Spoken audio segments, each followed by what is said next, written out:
सचिन तेंदुलकर जी है, 15,000 से ज़्यादा रन, 51 से ज़्यादा शतक, बट उनकी स्ट्राइक रेट खाली 54 की थी। 100 बॉल फेस करते थे, 54 रन बनाते थे। शाहिद अफरीदी धनाधन खेलते थे, उनकी स्ट्राइक रेट शायद 80 के ऊपर थी, 83 या 86। 100 बॉल में 83 रन ठोक देते थे।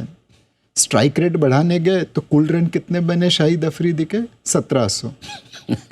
तेंदुलकर जी ने पिच के ऊपर टाइम बिताया तो कितने रन बनाए? 15,000।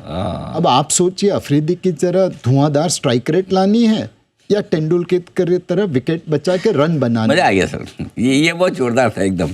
15,000 रन बनाने या 1500 बनाने, हाँ वो डिसाइड कर लो, डिसाइड कर लो।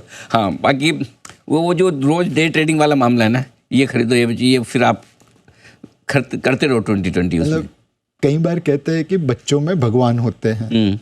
तो हम लोग सब मित्र लोग बैठे थे, एक बहुत अच्छा ट्रेडर है मेरा दोस्त, एंड वाकई में वो अच्छी ट्रेडिंग करता है। तो वो बता रहा था कि कैसे उसने एक बड़े स्टॉक में लेवेच करते करते करते इतने सालों में पैसा बनाया। उसके बेटे ने बोला कि पापा, इससे अच्छा लेके बैठे रहते तो ज़्यादा पैसा बनता ना। अच्छा। तो बच्चों में भगवान का रूप है, भगवान आके उसको समझा गए।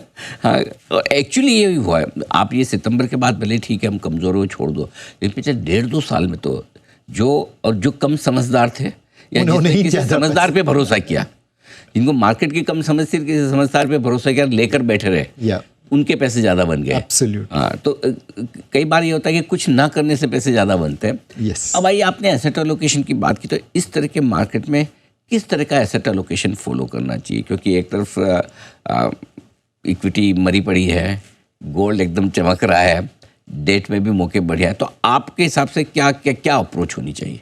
मेरे हिसाब से इक्विटी में इस वक्त न्यूट्रल वेट होना चाहिए और लंबी अवधि का पैसा लगना चाहिए। लार्ज कैप में थोड़ा ज़्यादा लगना चाहिए, स्मॉल एंड मिड कैप में थोड़ा कम। ज़ीरो मत कर देना, खाली नॉर्मल वेट से थोड़ा कम कर देना।